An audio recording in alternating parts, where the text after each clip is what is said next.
Good morning student. आज हम कक्षा 9 हिंदी साहित्य में पाठ 6 बड़े घर की बेटी पाठ का 5वां खंड अर्थात 5वां पाठ पढ़ेंगे। जैसा कि चौथे पाठ में आपने पढ़ा था कि लाल बिहारी घर के बाहर श्रीखंड की बातों को सुन रहा था। उसके बातों को सुन करके आज अपने भाई के मुंह से ऐसी हृदय विदारक बातें सुन करके उसका मन बहुत ही दुखी हुआ और वह लज्जित होने लगा। आत्मग्लानि से वह फूट फूट कर रोने लगा। इसमें संदेह नहीं कि अपने किए पर वह पछता रहा था। भाई के आने के एक दिन पहले वह बहुत ही उत्कंठित था कि देखें भैया आएंगे तो क्या करेंगे। उसने समझा कि भैया आएंगे तो मुझे मेरी इस गलती के लिए बुलाकर समझा देंगे। दूसरा मैं सोच रहा था कि मैं अपने भाई के सामने इस गलती के लिए अपनी आंखें कैसे उठाऊंगा। उसने समझा था कि भैया मुझे बुलाकर समझा देंगे। इस आशा के विपरीत जब उसने देखा कि उन्हें कठोरता की मूर्ति बने हुए हैं तो वह समझा कि मैं बहुत ही मूर्ख था। परंतु उसका मन कहता था कि भैया मेरे साथ अन्याय कर रहे हैं। यदि श्रीखंड उसे अकेले में बुलाकर दो चार बातें कह देते, इतना ही नहीं दो चार तमाचे भी लगा देते तो कदाचित उसे इतना दुख नहीं होता। पर भाई का यह कहना कि मैं अब इसकी सूरत पर देखना नहीं चाहता, इस बातों को वह सहन नहीं कर पा रहा था। वह रोता हुआ घर आया, कोठरी में जाकर कपड़े पहने, आंखें पोंछी जिससे कोई यह न समझे कि वह रो रहा था। इसके उपरांत वह आनंदी के द्वार पर आकर बोला, भाभी भैया ने निश्चय किया कि मेरे साथ इस घर में नहीं रहेंगे। अब वे मेरा मुंह भी देखना नहीं चाहते, इसलिए मैं जाता हूँ। उन्हें फिर मुंह नहीं दिखाऊंगा। मुझसे जो कुछ भी अपराध हुआ है उन अपराधों के लिए आप मुझे क्षमा कर दीजिए। यह कहते हुए लाल बिहारी का गला भर आया। जिस समय लाल बिहारी सिर झुकाए आनंदी के द्वार पर खड़ा था उसी समय श्रीखंड भी आंखें लाल किए हुए बाहर आए। भाई ने देखा तो घेरा से आंखें फेर ली और कतरा कर निकल गए, मानो उसकी परछाई से भी दूर भागना चाह रहे हैं। आनंदी ने लाल बिहारी की शिकायत की थी, लेकिन अब मन में पछता रही थी कि नाहक मैंने लाल बिहारी का शिकायत श्रीखंड से कर दिया। वह स्वभाव से ही दयालु थी, उसके इसका तनिक भर ध्यान नहीं था कि बात इतनी बढ़ जाएगी।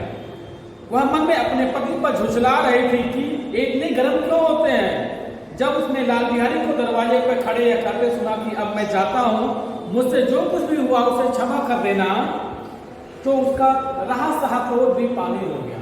अर्थात आनंदी इस समय द्रवित हो गई, उसका मन पिघल गया।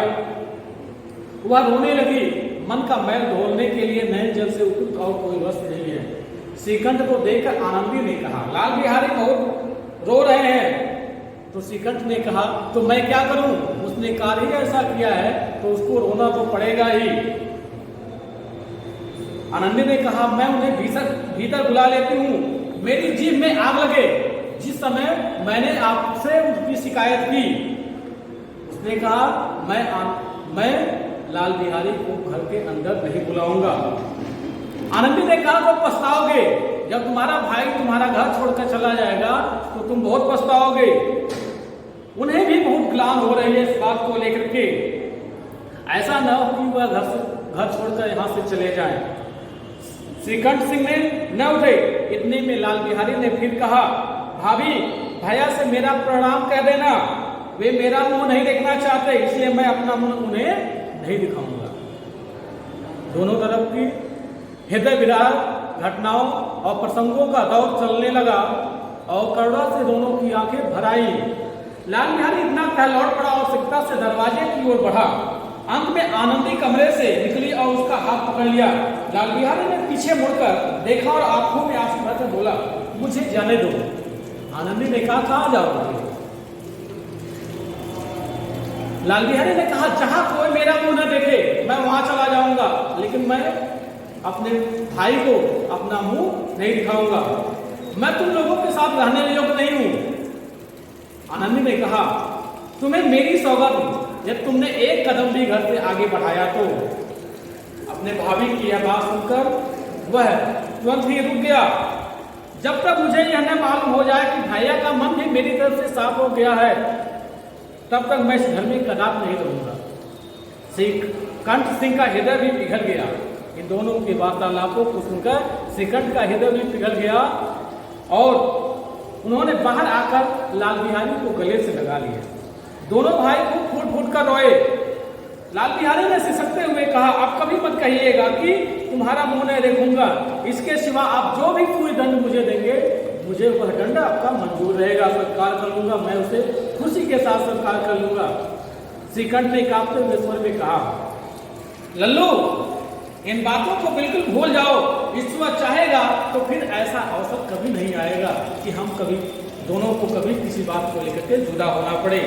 श्रीकंठ ने कांपते हुए स्वर में कहा कि तुम अपने मन से जो भी गिलानी रखे हो उसे निकाल दो। बेनी माधव सिंह बाहर से आ रहे थे। दोनों भाइयों को गले मिलते देखकर आनंद से पुलकित हो गए और बोल उठे, बड़े घर की बेटियां ऐसी ही होती हैं, बिगड़ता हुआ काम भी बना लेती है। गांव में जिसने यह डांस हुआ, उन्होंने इन शब्दों में आनंदी की उदारता को सराहा। इसलिए इस पाठ का शीर्षक भी उचित जान पड़ता है, बड़े घर की बेटी। और गांव वालों ने भी कहा कि बड़े घर की बेटियां ऐसी ही होती हैं। तो बच्चों, इस पाठ के अंत में आपने यह उद्देश्य प्राप्त कर लिया होगा कि बड़े घर की बेटियां बिगड़ते हुए काम को भी संभाल लेती हैं। इस पाठ को पढ़ने के बाद आपने यह भी सीखा कि संयुक्त परिवार को किस तरह से बनाए रखा जा सकता है। धन्यवाद।